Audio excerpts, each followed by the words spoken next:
Hello friends, नमस्कार। कैसे हैं आप लोग। आप में से कुछ सब्सक्राइबर से मेरे को रेगुलरली कुछ मैसेजेस मिल रहे हैं। उन मैसेजेस में वो रिक्वेस्ट कर रहे हैं कि उनको सर आपने हमारे को सेल एग्रीमेंट के बारे में एक वीडियो बनाया है, क्यों नहीं आप एक सेल डीड के बारे में भी एक वीडियो बनाते हैं, बिकॉज सेल डीड के बारे में कोई डिटेल्ड वीडियो नहीं है। ये वीडियो मैं आपके लिए ड्राफ्ट कर रहा हूँ सेल डीड पर, राइट। सेल डीड का मतलब जिसको जनरल टर्म्स में रजिस्ट्री भी बोला जाता है। हेलो फ्रेंड्स, नमस्कार। कैसे हैं आप लोग। आप देख रहे हैं मेरा चैनल ऑथर रवि शर्मा। आप लोगों के लिए, आप लोगों की डिमांड पर ऐसे वीडियोस बनाने के लिए हम बहुत हार्ड वर्क कर रहे हैं और आशा करते हैं कि आप हमारे वीडियोस को देखेंगे और हमारे चैनल को सब्सक्राइब करेंगे। इससे हमारे को हौसला मिलता है, मोटिवेशन मिलता है। तो चलिए शुरू करते हैं सेल डीड के बारे में। दोस्तों, सेल डीड का मतलब यहाँ पर मैं आपको सेल डीड की एक पूरी डिटेल बताऊंगा। ध्यान से आप सबसे पहले तो you must have to have a register and pen with you. ये दो चीजें जरूर आप ले लीजिए, ठीक है। जो पॉइंट्स बताता हूं उसको ध्यान से नोट डाउन करिए। सबसे पहले ये समझिए कि सेल डीड है क्या। सेल डीड फ्रेंड्स, जब कभी आप कोई भी प्रॉपर्टी लेते हैं, बाय करते हैं, तो उसके लिए सबसे पहले आप एक एग्रीमेंट जो है एग्जीक्यूट करते हैं, जिसको सेल एग्रीमेंट बोला जाता है, जिसको कई लोग बयाना भी बोलते हैं। बयाना एग्जैक्टली क्या है? ये एक टोकन अमाउंट है जो कि बायर सेलर को देता है और उसको उससे एक तयशुदा टाइम के लिए एक अपनी तरफ से उसको बाउंड कर लेता है। ये जो बयाना होता है जनरली जो आपका जो सेल्स कंसिडरेशन है, यानी कि जो आपकी जो पूरा सौदा तय हुआ है उसका 10% मिनिमम होता है या होना चाहिए। 10% कम से कम होना चाहिए। यानी कि अगर आपका 60 लाख का सौदा है तो आपको 6 लाख का बयाना होना चाहिए। आपका 1 करोड़ का सौदा है तो आपका 10 लाख का बयाना होना चाहिए। बयाना होने के बाद बयाने में आप एक टाइम ले लेते हैं। बयाने से रिलेटेड मैंने आपको पूरी डिटेल का एक वीडियो बनाया हुआ, वो आप देखना है मेरे चैनल पर जाकर के। उस पर मैं नहीं जाऊंगा क्योंकि ये वीडियो फिर लंबा हो जाएगा। अब मैं सेल डीड पे आ जाता हूँ। बयाना कर लिया आपने, उसमें आपने कुछ टाइम ले लिया, 3 महीने 4 महीने का टाइम ले लिया या 6 महीने का टाइम ले लिया, जैसी आपकी सेलर और बायर के बीच की अंडरस्टैंडिंग है। फिर उसके बाद आपने अपना बैंक से कोई लोन करवाना है, इन बिटवीन आपने लोन किया। पर्पस ये है कि आपने फंड्स का अरेंजमेंट कर लिया और इन बिटवीन आपने जो भी डॉक्यूमेंटेशन है उसको चेक कर लिया कि उसमें कोई इनकम्बरेंसेस को लेकर के कोई प्रॉब्लम तो नहीं है। तो आप जैसे है सिचुएशंस, पटवारी से बिलावार चेक करवा सकते हैं ताकि उस पर किसी भी तरह का कोई इनकम्बरेंस है, कोई भी चार्ज क्रिएट है, राइट, तो वो आप पता करा सकते हैं। कई जगहों पर बिला कासिम भी बनाया जाता है, यानी कि कोई लीगल झगड़े मामले हैं तो वो भी आप पता कर सकते हैं। लेकिन अगर आप बिलावार निकाल लेते हैं तो it's next to non encumbrance certificate. अब आप सेल डीड यानी कि ये एक फाइनल डॉक्यूमेंट है जो आपकी ओनरशिप को कंफर्म करेगा, जिसको हम लोग जनरल टर्म में, लेमन टर्म में रजिस्ट्री बोलते हैं। सेल डीड में बेसिकली फ्रेंड्स दो चीजें। सबसे पहले ये है कि आपने जो एग्रीमेंट करना है वो एक सरकारी रेट होता है, एक गवर्नमेंट रेट होता है जिसको सर्कल रेट बोला जाता है। वो सर्कल रेट है कि जो आप प्रॉपर्टी ले रहे हैं उसका वो मिनिमम रेट है, वो कम से कम रेट है जिसकी आपको रजिस्ट्री करवानी ही पड़ती है। इतना मिनिमम अमाउंट है। मान लीजिए कि आपने एक प्रॉपर्टी 1 करोड़ की ली और उसका सर्कल रेट सिर्फ 20 लाख रुपए आ रहा है, तो आपकी ट्रांजैक्शन वैल्यू 1 करोड़ है और आपकी जो सर्कल रेट है वो सिर्फ 20 लाख है। तो ऐसे केस में आपको जो स्टैंप ड्यूटी बनेगी वो आपको 1 करोड़ पे देनी पड़ेगी, ना कि वो 20 लाख पे। जो आपकी एक्चुअल ट्रांजैक्शन हो रही है उस पे आपको जो है वो स्टैंप ड्यूटी देनी पड़ेगी। तो अभी करेंटली जो अगर हम प्रेवलेंट स्टैंप ड्यूटी की बात करें तो जो ऑन एवरेज चल रही है फीमेल के लिए 2% कम है। जैसे स्टेट टू स्टेट वेरी करता है, लेकिन जनरली जैसे मैं हिमाचल से बिलोंग करता हूँ, अगर यहाँ की बात करूँ तो 6% फीमेल के लिए और 8% जो है मेल के लिए। इन केस अगर ओनरशिप जो है कंबाइंड ओनरशिप है तो उसमें ओनरशिप का परसेंटेज मान लीजिए 50-50 है, तो ऑटोमेटिकली जो है वो एवरेज आउट कर लेता है। राइट। तो यानी कि जो आपका 6% है फीमेल का, तो 6% का 50% यानी कि 3% आ गया, और वहां पे 8% का 50% यानी कि 4% आ गया। 3 + 4 = 7। यानी कि अगर ऐसे कर रहे हैं तो एवरेज आउट करके ये स्टैम्प ड्यूटी और रजिस्ट्रेशन चार्जेस मिला करके, जैसे कि 5 + 2 करके 7% कर दिया, अगर आप जॉइंट ले रहे हैं तो वैसे हो जाता है, राइट। तो अगर आप इंडिविजुअल नाम पे ले रहे हैं, एज ए फीमेल के नाम पे ले रहे हैं, तो आपको जो है रजिस्ट्रेशन चार्जेस 6% पड़ते हैं, तो 4 + 2 हो जाता है, राइट। तो इस तरह से होता है। तो अगर फीमेल के नाम है तो 6 + 2 हो जाता है रजिस्ट्रेशन। तो इसमें क्या है कि सेल डीड का जो फॉर्मेट की मैं आपसे बात करने जा रहा हूं, तो सेल डीड के फॉर्मेट में सबसे पहले गवर्नमेंट वैल्यू कितनी है प्रॉपर्टी की, और सेल कंसिडरेशन आपकी कितनी है, यानी कि आपका सौदा कितना है वो। अब सेल डीड में सबसे पहले आपने लिखना होता है कि sale deed is made at, किस जगह पे सेल डीड आप ये बनाया है, आपने एग्जीक्यूट किया है, ऑन दिस डेट, किस डेट को। लाइक आपने अगर किया, समझ लीजिए कि 25 जनवरी, राइट, 2022 को आपने ये किया, तो वो आ जाएगी डेट वहां पे कि this sale deed is made at जैसे कि अगर मैं हिमाचल की बात करूं तो एट, जैसे आपने अगर प्रॉपर्टी आप ले रहे हैं पालमपुर में, तो एट पालमपुर आ जाएगा, at Palampur on this 25th January of 2022, जो भी डेट वो आ जाएगा 25th डे ऑफ मार्च 2022, ठीक है। बिटवीन सेलर का नाम आ जाएगा, सेलर के साथ में आप उसके आधार नंबर कोड करें, पैन नंबर कोड करें, राइट, और उसकी डेट ऑफ बर्थ भी कोड करें, और एज लिखें कि एजेड अबाउट इतना ईयर्स, अबाउट लिख दें, ठीक है। फिर उसकी डिटेल आ जाएगी सेलर की, सन of so and so, right, और जो मदर है या फादर है तो वो उनके फादर कौन है, वो आ जाएगा son of so and so, resident of mohal, right, यानी कि कहाँ का, किस गांव का, किस जगह का, मोहाल कौन सा है, मौजा कौन सा है, ठीक है, उसकी तहसील, सब तहसील कौन सी है, डिस्ट्रिक्ट कौन सा है, ठीक है। हिमाचल प्रदेश है तो हिमाचल प्रदेश आ जाएगा, पिन कोड, तो here is referred to as the vendor. फिर इन फेवर ऑफ, किसके फेवर में, अगर 2 जनों के फेवर में है तो वैसे ही 2 जनों के नाम आ जाएंगे, उनके आधार, पैन नंबर और डेट ऑफ बर्थ और एज कितनी। तो इससे ये क्लैरिफाई होता है कि जिन लोगों के बीच में ये ट्रांजेक्शन हो रही है उनकी एज कितनी है, कहीं वो माइनर तो नहीं है, तो ये भी चीज यहाँ क्लैरिफाई हो जाए। तो पहले आप ये इसके फेवर में बन ही लिया, तो ये वेंडर हो गया जो सेल कर रहा है, जिससे आप खरीद रहे हैं, वो सेलर जो है उसको वेंडर बोल रहे हैं, बोलेंगे, और जो बायर है उसको हम बोलेंगे वेंडी। अगर एक से ज्यादा सेलर है तो वेंडर आ जाते हैं, और एक से ज्यादा बायर है तो वेंडीज वर्ड आ जाता है। तो वेयर एज फिर आ जाएगा कि the vendor is the absolute owner of position of the already. अब उसमें कोई बाउंड्री वॉल की हुई है तो आप लिख देंगे कि बाउंड्री वॉल प्रॉपर्टी, राइट। अब सेलर जो है एब्सोल्यूट ओनर है। फिर आपकी लैंड कंप्राइज्ड इन, लैंड का क्या है, फेवर्ड खतौनी नंबर कितना है, वो आपने लेटेस्ट फेवर्ड खतौनी नंबर एज पर जो है फर्द मतलब जमाबंदी के हिसाब से कोड करना है। बियरिंग खसरा नंबर सो एंड सो, खसरा नंबर फ्रेंड्स आपके जो आपका पीस ऑफ लैंड है उसका एक खसरा नंबर अलग होना चाहिए, उसका ततीमा अलग से कटा हुआ होना चाहिए। आपका अगर ततीमा अलग से नहीं कटा हुआ है तो दैट शोज की प्रॉपर्टी जो है अभी जॉइंट ओनरशिप में है, इसलिए अपना जो है ततीमा कटवाना ना भूलें, because tatima is next to your that plot number, right, your number, your basically allocated number in the records of the revenue.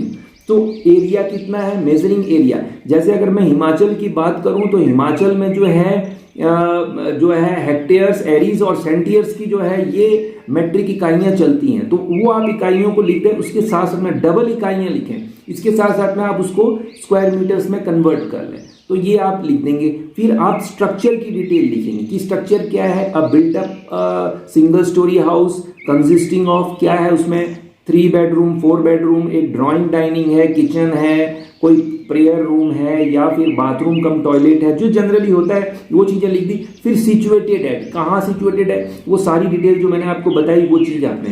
फिर construction of the above said structure over and above the land is legal.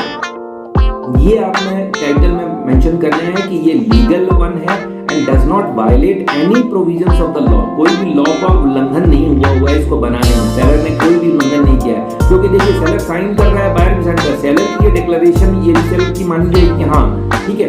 अब इसके साथ साथ में duly updated latest जमाबंदी, ठीक है, dated so and सो, जो latest जमाबंदी होगी। अब आप बोलेंगे कि अभी जमाबंदी तो 2018-19 की जमाबंदी चल रही है। हाँ बिल्कुल चल रही है। तो इसके लिए आपको जो है अपने लोकल रेवेन्यू ऑफिसर को पटवारी को अप्रोच करना होगा। पटवारी अपनी, आपने देखा होगा रेड पेन से जो लिखते हैं, इनकॉर्पोरेट करते हैं, उसमें वो होता है कि वो उनका अपडेटेड रिकॉर्ड जो बोल रहे हैं उनके रेवेन्यू रिकॉर्ड, उसको वो अपडेट कर देते हैं।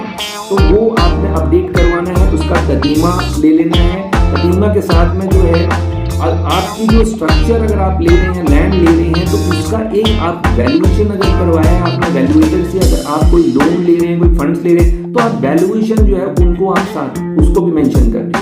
फिर that the vendor for his bona fide needs has agreed with the vendee for absolute sale of the property, यानी कि अपनी bona fide need के चलते वो इस प्रॉपर्टी, फिर से प्रॉपर्टी की डिटेल दे करेंगे कि भाई ये प्रॉपर्टी बेचने के लिए वो ओके है। फिर प्रॉपर्टी अंडर सेल इंटेंडेड और एक्सप्रेस टू बी सोल्ड, जो बेचने की उसकी मंशा है, on as is where basis, जैसे है वो फ्री ऑफ ऑल चार्जेस है, कोई किसी तरह का उसको लिमिट नहीं लगा है, कोई चार्जेस नहीं है, कोई प्राइस नहीं किया है, कोई इनकम्बरेंसेस नहीं है, कोई अटैचमेंट्स नहीं है। अटैचमेंट जैसे मॉर्गेज नहीं है, कोई गिफ्ट नहीं किसी को किया है, उसने कोई विल नहीं एग्जीक्यूट किया है, उससे रिलेटेड कोई एक्सचेंज नहीं किया किसी के साथ, कोर्ट का कोई इंजंक्शन नहीं है, कोई डिस्प्यूट नहीं है, कोई कोर्ट डिक्रीज नहीं है, कोई लीज नहीं है, कोई फैमिली या रिलीजियस डिस्प्यूट नहीं है, और किसी भी तरह का रजिस्टर्ड या अनरजिस्टर्ड इनकम्बरेंस नहीं है, कोई लिटिगेशन भी नहीं है, कोई रिलीजियस डिस्प्यूट नहीं है, कोई फैमिली का कोई डिस्प्यूट नहीं है, कोई लीगल फ्लॉज नहीं है, एक्विजिशंस रिक्विजिशंस कुछ नहीं है, नोटिसेस नहीं है, प्रायर इंजंक्शंस नहीं है, ठीक है। तो ये चीजें आपको मेंशन करनी है। फिर आप में आना है कि vendor hereby agrees and covenants with the vendees that he has not earlier entered into any agreement or transaction with any other person, यानी किसी भी व्यक्ति के साथ में उसने इस प्रॉपर्टी के रिगार्डिंग सेलर जो बायर को छोड़ करके किसी और के साथ में बेचने के लिए, ट्रांसफर के लिए या डिस्पोजल इस प्रॉपर्टी के लिए उसने कोई भी किसी भी तरह का कोई एग्रीमेंट या ट्रांजैक्शन नहीं किया है। ये इसकी रजिस्ट्री के थ्रू जो कि फाइनल डॉक्यूमेंट है, ये एक डिक्लेरेशन। अब आप आइए, now this sale deed witness as enter. अब क्या विटनेस कर रहा है? सबसे पहले आपने sale deed that through this sale deed vendor has sold the above mentioned property, land comprised in khewat khatauni number ये, खसरा नंबर सो एंड सो, ठीक है। टोटल मेजरिंग एरिया जो है वो आपने 2 यूनिट्स में डालना है, स्ट्रक्चर की डिटेल दे देनी है। फिर उसके बाद में आपने क्या करना है कि ये to vendees for total sale consideration. अब आपने टोटल सेल कंसिडरेशन मान लीजिए आपने 80 लाख में ये प्रॉपर्टी खरीदने का आपकी बात हुई, ठीक है, तो आप मेंशन करेंगे 80 लाख, राइट। अब इसको वर्ड्स और उसमें आपने दोनों में लिख देना है 80 लाख। अब आप बोलेंगे कि आप ये पेमेंट 80 लाख में से जैसे 10% है, आपने 8 लाख रुपया जो है वो वेंडर को पहले ही बयाने के थ्रू दे दिया है, vide cheque number so and so, dated so and so, और ये क्लियर हो चुका है, ठीक है। ये डिटेल भी आपने दे दी। अब 80 में से 8 लाख रुपया अगर आपने लेस किया, 80 माइनस 8 लाख, तो यानी कि 72 लाख रुपया हो गया, 72 लाख। तो ये 72 लाख जो है अब आप कैसे पे करेंगे? 72 लाख में हो सकता है कि 72 लाख में आप जो है 50 लाख का लोन करवा रहे हैं, तो माइनस 52 कर देंगे, तो ये जो है 22 लाख रह गया। अब वो 22 लाख हो सकता है कि आप जो है चेक के माध्यम से दे रहे हैं, तो वो जो है आपका जो डिटेल्स है आपकी बैलेंस अमाउंट की, उसको भी जो है आपको इसमें मेंशन करना है, राइट। ये बड़ी इंपॉर्टेंट चीज है कि आप एक चीज और मेंशन करिए कि in case the above mentioned check for the balance amount given to the seller if in any case dishonored due to any whatsoever reason, ये मेंशन कर दीजिए कि ये जो चेक जो है वेंडी ने वेंडर को जो दिए हैं, यानी कि बायर ने जो सेलर को दिए हैं, हो सकता है कि किसी टेक्निकल रीजन से, सिग्नेचर मिसमैच से, आप whatsoever रीजन लिखिए, किसी भी रीजन से अगर बाउंस होता है तो उस केस में ये डील जो है ये कैंसिल नहीं होगी, ये डील इंटैक्ट रहेगी। और ऐसे में जो है वेंडर यानी कि सेलर जो है वो बायर को बताएगा कि भैया ये चेक आपका जो है ये पास नहीं हुआ है, आप जो है इस चेक को पास करवाओ, या आप जैसे भी है आप हमारे को बैलेंस पेमेंट दो। तो उससे डील कैंसिल करने के लिए वेंडर नहीं बोल सकते, तो ये क्लॉज भी डाल, राइट। अब मैं आपके साथ में आता हूँ नेक्स्ट क्लॉज को। आशा कर रहा हूं कि आप सारा कुछ नोट कर।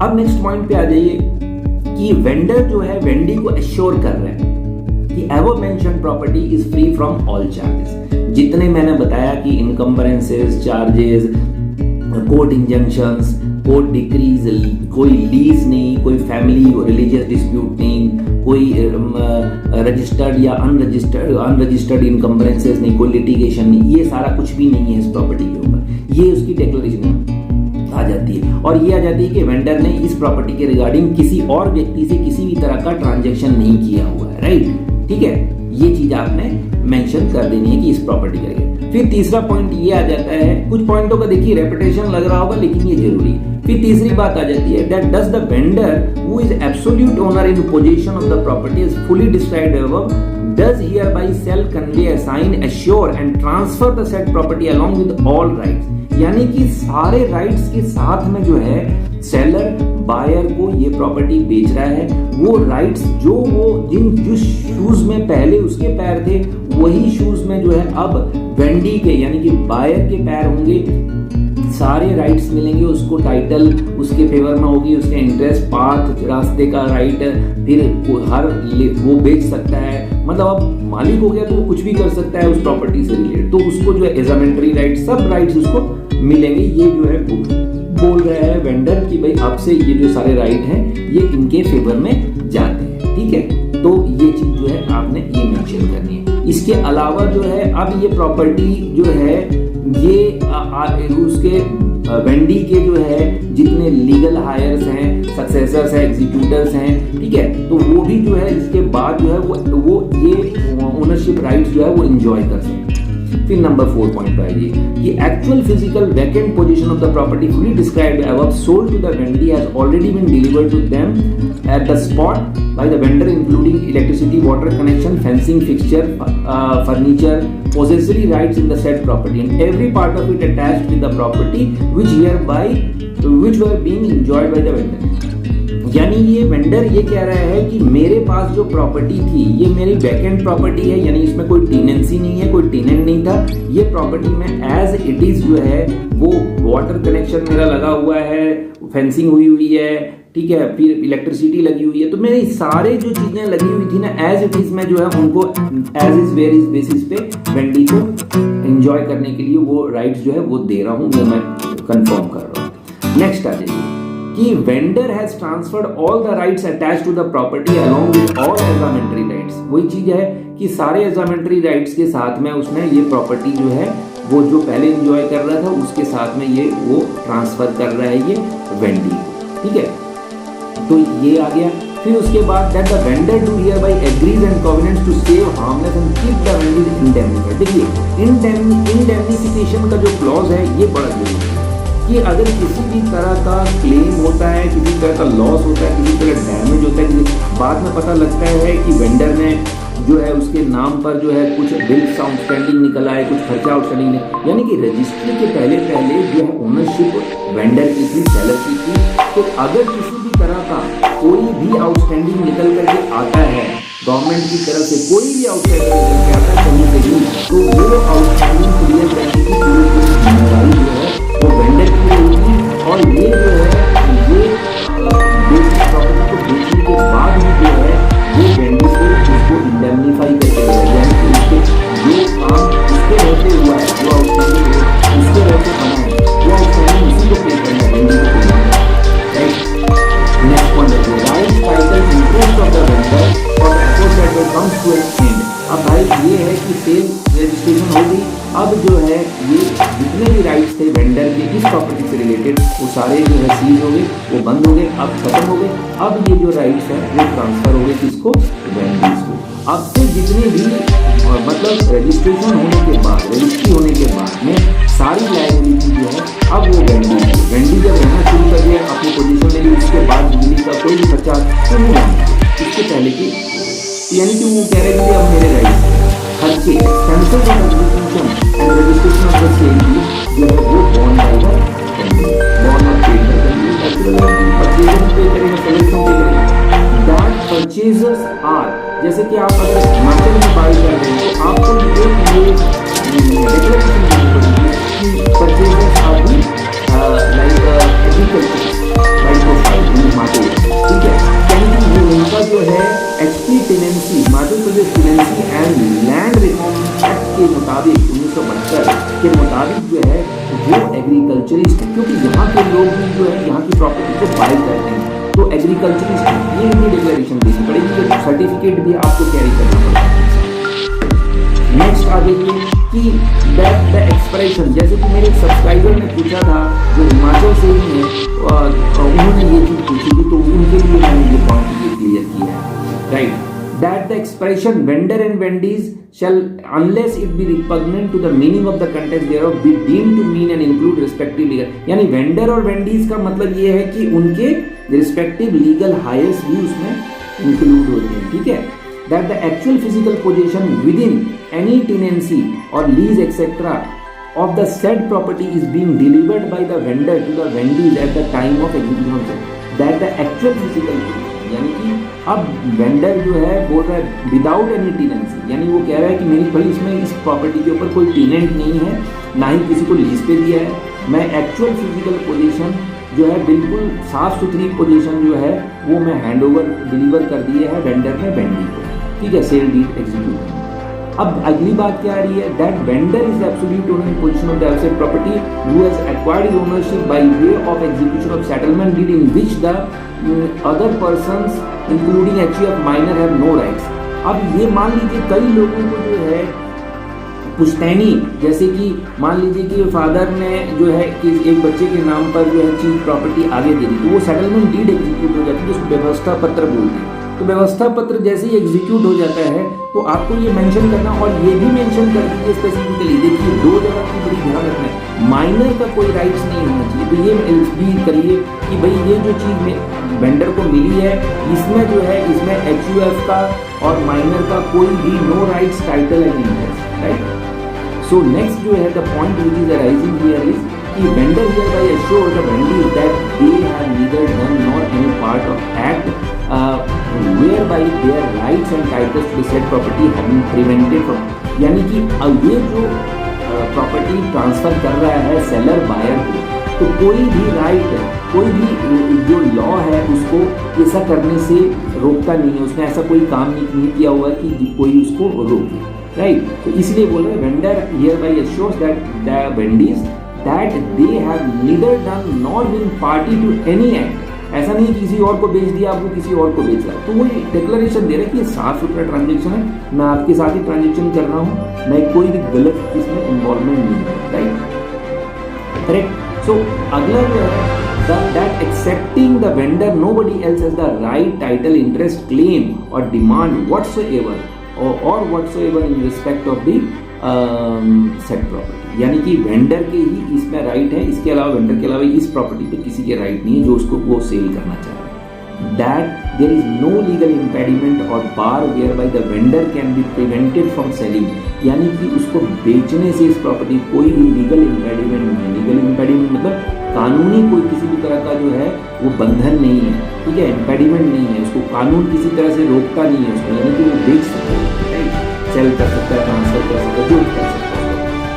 That next idea that there is no subsisting agreement for sale in respect of the said property whereby sold to the vendee and the same has not been transferred in any manner whatsoever in favor of other person.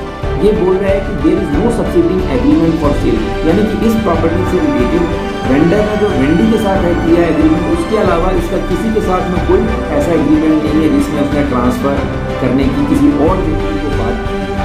फिर अगला point, the said property is not subject to the acquisitions of the central, यानी कि ये जो प्रॉपर्टी है इसमें central government, state government, कोई ट्रिब्यूनल, कोई और बॉडी, कोई इंस्ट्रूमेंटलिटी, किसी का भी जो है कोई इससे मतलब कोई लेना देना नहीं है, ठीक है। नेक्स्ट, जल्दी बता रहा हूँ क्योंकि वीडियो लंबा हो गया, थोड़ा सा आपको ध्यान से सुनना पड़ेगा। That the vendor has sold his entire share to the vendee by virtue of this trading, and after transferring his entire right, he has left with no right, title, entitlement, position of any nature whatsoever. अब ये vendor बोल रहा है कि मैंने अपना सारा share, मेरा जो था इंटायर शेयर जो है 100% शेयर मैं मालिक हूँ, और मैंने ये जो सारा शेयर जो है सेल डीड एग्जीक्यूट किया, और ये सारा शेयर जो है अब वेंडी को चला गया है। अब वही जो है इसका सारा राइट वो करता है, ठीक है। तो ये अब फिर उसके बाद that Wendy shall be entitled to get the mutation of the said property in its own name on the basis of this sale deed. If required, the vendor shall provide all the cooperation. यानी कि क्या होता है कि एक बारी जब property आपकी डीड एग्जीक्यूट हो जाती है, उसके बाद जो है जब उसको आप पटवार वृत्त में जब आप जो है रेवेन्यू, लोकल रेवेन्यू ऑफिसर के पास में जब आप रिकॉर्डिंग तो करवाने चाहते हैं, तो उस वक्त जो है आपके सेलर की उपस्थिति की जरूरत पड़ती है अगर, तो अगर सेलर वो उपस्थिति के लिए आपको बायर को पूरा कोऑपरेट करेगा, और आपका जो दाखिले खारिज है जो है उसको भी पूरी तरह से वो एग्जीक्यूट करवाने में मदद करेगा, which is called as the mutation, right. तो म्यूटेशन में कि पूरी तरह से वो सहयोग करेगा आपका, राइट। तो वो कोई भी डॉक्यूमेंटेशन कुछ भी होगा वो अपने उसमें सहयोग करे। फिर next, that this sale deed is made by both the parties out of their free own will and wish, यानी कि ये जो सेल डीड एग्जीक्यूट हो रही है ये किसी भी तरह का कोई प्रेशर नहीं, कोई क्वेश्चन नहीं, कोई अनड्यू इन्फ्लुएंस नहीं है, कोई मिसरिप्रेजेंटेशन ऑफ फैक्ट्स नहीं है, ये स्व इच्छा से और स्वतंत्रता से जो है की जा रही है। नेक्स्ट फाइनल पॉइंट आपको बताता हूं कि vendor as well as the vendee are educated person. देखिए ये जो पॉइंट आपको बता रहा हूं कि वेंडर और वेंडी दोनों एजुकेटेड लोग हैं, और वो अंग्रेजी भाषा में अगर आप टाइप कर रहे हैं सेल डीड तो वो अंग्रेजी पढ़ सकते हैं, और पढ़े लिखे लोग हैं और अंग्रेजी समझते हैं, या फिर आपने हिंदी में लिखा है तो वो हिंदी समझते हैं, अगर इंग्लिश में लिखा है तो ये बता दीजिए कि ये इनको पढ़ के बताया गया है, ठीक है, और उनके लोकल स्पोकन लैंग्वेज में भी उनको समझाया हुआ, तो ये चीज मेंशन कर दीजिए, ठीक है। All of them have carefully gone through the terms and conditions of this deed and signed in witness thereof. तो इस तरह से जो है ये पॉइंट्स आप इंक्लूड करके, और फिर आप 2 विटनेसेस लीजिए, उनके signature with Aadhaar card number लीजिए, राइट। वेंडर का भी जो है आप सिग्नेचर करवाइए, राइट, उसके फुल सिग्नेचर लीजिए, फुल सिग्नेचर अगर इनिशियल कर रहे हैं तो नीचे नाम लिखवाइए, राइट, क्योंकि आधार वगैरह तो आपकी ऑलरेडी डिटेल पहले ही आ गई है सेल डीड में, तो इसमें जरूरत नहीं है, तो उसमें सिर्फ उसके सिग्नेचर आ जाएंगे, और अगर उसने इनिशियल किए हैं तो नीचे नाम उसके बाई हैंड लिखते हैं, इसी तरह से वेंडी अपने नाम लिखते हैं, और जो है विटनेसेस जो हैं उनके सिग्नेचर वहां पर विटनेस के सिग्नेचर हो जाएंगे, और उनके आधार कार्ड नंबर जो है वो डल जाएंगे। तो ये दोस्तों जो है सेल डीड से रिलेटेड बात हुई। सेल डीड एक फाइनल डॉक्यूमेंट है जिसका जो है फाइनल एंट्री होती है, फाइनल रिकॉर्ड जो है अपडेट होता है, फिर यही रिकॉर्ड जो है जमाबंदियों में ट्रांसफर होता है, म्यूटेशन होती है, फिर जमाबंदी अपडेटेड जमाबंदी में जो है आपकी ओनरशिप आ जाती है, आपके खसरे अलग से आ जाते हैं, है ना। तो खाता कतौनी जो है ये मतलब it changes, but your khasra will remain all the time same. And when you are going for the mutation, that is your dakhile kharij, this is very important, you need to do the dakhile kharij, that is mutation in record of the local revenue officer. Once it is been done, then that will be updated in the this nakal jamabandi, right, in jamabandi, in the record of the revenue officer, and then it exactly becomes a part of the shajra nasab, right. So ये चीज शजरा नसब फिर उसी हिसाब से आपका update होगा, हाँ भाई अब ओनरशिप ये ओनरशिप का जो ट्री है ना वो आपको फिर पता लगेगा। तो ये चीजें कुछ जरूरी इंपॉर्टेंट चीजें थी। मेरे सब्सक्राइबर्स आप लोगों ने, the people who have asked me specifically to just explain about the title deed in short and crisp. See, I have tried my level best to make it short and crisp, but this is the bare minimum time. 30 minutes is the bare minimum time which needs to be devoted into it. So that's why I have tried my level best to do it for you. Whatever queries you are having, you can just raise it to me and just ask it to me, right? We are professionals and we keep on dealing with all kind of things, right? So please keep in touch, and if you have any doubt, you are being skeptical about anything, you can just ask me, right? I am ready to answer you. I am ready to clear your doubts. So thanks for watching. Bye bye. Take very good care of yourself, and please subscribe my channel, Author Ravi Sharma. Thanks a lot.